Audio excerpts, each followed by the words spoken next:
Tippy time my damies, Topcat here and welcome back to the channel. Today's build is called the Frozen God. It's about speedy, raw aggression, jabbing every mofo you see with a pointy stick, and exploding them with glacial grenades. Bungie has revitalized several things this season to make this build come together with updates to the Cryoclasm aspect, the Hake armaments trait, and the Wormgod's Caress. This allowed me to make something that clears out ads and doesn't slouch on DPS either. The Glacial Grenade does tremendous amounts of DPS and is so damn versatile. We can spawn trap enemies with them, easy breaks by sliding through them, and this season we have multiple new Hake weapons for easy shatters to give you one of the strongest grenades in the game. We have on the passive aggressive guard mod. This is acquired from the last column in the artifact. This gives you a passive resistance buff whilst you are close to enemies and you have the glaive in your hand.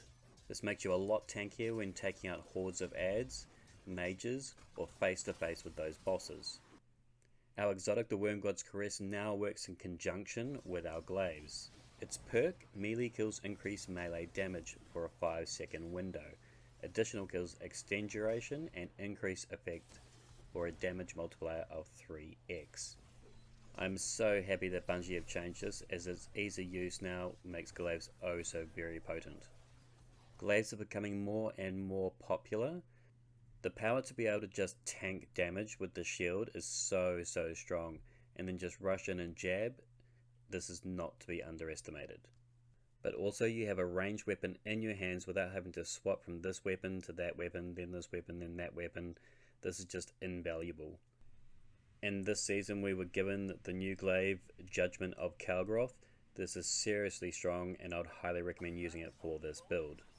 This is our first aggressive frame glaive and it rolls with Demolitionist. This will help us generate grenade energy when we are slaying out, as this build has a natural symbiosis between the glacial grenade and our stick. And because we can chuck out a grenade every 5 to 15 seconds, it's rare that you actually have to manually reload this glaive, as Demolitionist will take care of this for you. Being a Hake glaive, it comes with a freshly buffed perk, Hake Breach Armaments. This weapon deals increased damage to vehicles, turrets, barricades, but most importantly, stasis crystals. Because breaking the grenades apart is where a lot of this build's strength lies, the faster we can do this, the better. Our first aspect is Cryoclasm, now with 2 fragment slots available, making this a lot more potent of a behemoth.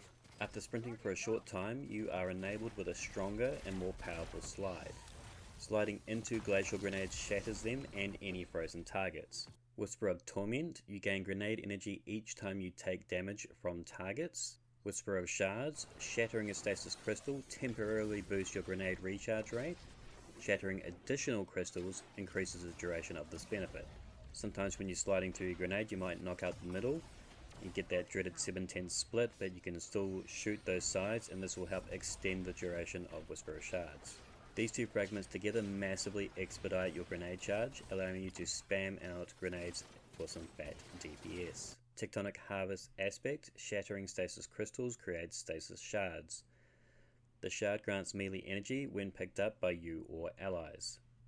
Whisper of Rhyme, collecting a stasis shard grants a small amount of overshield, which falls off after 10 seconds. Collecting additional shards adds to the overshield and refreshes the timer.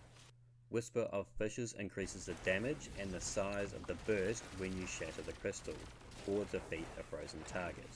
This is stupidly good, folks, and if you pair this build up with, say, like a Heart of Inmost Light Arc Titan, the Storm Grenade works so well in conjunction with our Glacial Grenade. Honestly guys, I find it hard trying to express how strong this grenade is and how frequent you get them.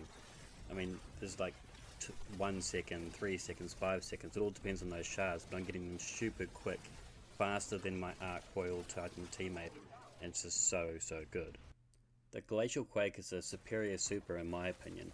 It does have a bit of a skill gap, but once you learn it, it is really good. It does everything well. It has really excellent ag clear when you use the ground and pound and melee in conjunction with each other. Pretty damn decent uptime for a roaming super, and the boss damage, if used correctly, can have some really strong DPS numbers. It's about judging your distance from the target to get them nestled in the crystals for maximum shatter damage. Word to the wise though, it works best when your fire team is using explosive damage, things like Galahorn, GLs, anything that's going to help shatter those crystals.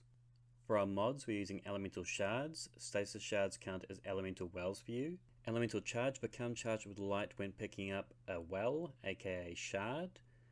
Double stacking firepower on our legs and chest for bonus grenade energy. Because we're maining the glaive, we've got space with 2 ammo finders on our helmet, space for scavengers on our legs. Our stats prioritize discipline, then resilience, recovery, mobility, strength, and then intellect. We're double stacking the seasonal mod Energy Diffusion Substrat for resistance against all burns. Lord Calvin's Basilisk mod, our stasis grenades cause disruption, aka overload to champions. This works well on glacial grenades as it does not do that slow freeze, slow freeze, slow freeze mechanic like the dust fields do, so they don't keep coming in and out of the stun. And plenty of space on our gauntlets for whatever champion mods you might require. I'd also like to recommend the Disparity guys. The Hake Pulse Rifle with Headstone is absolutely delicious on this. This build is a ton of fun guys and powerful to boot, and probably my strongest glaive build yet. If you're new and enjoyed this, please consider subbing, it goes a long way.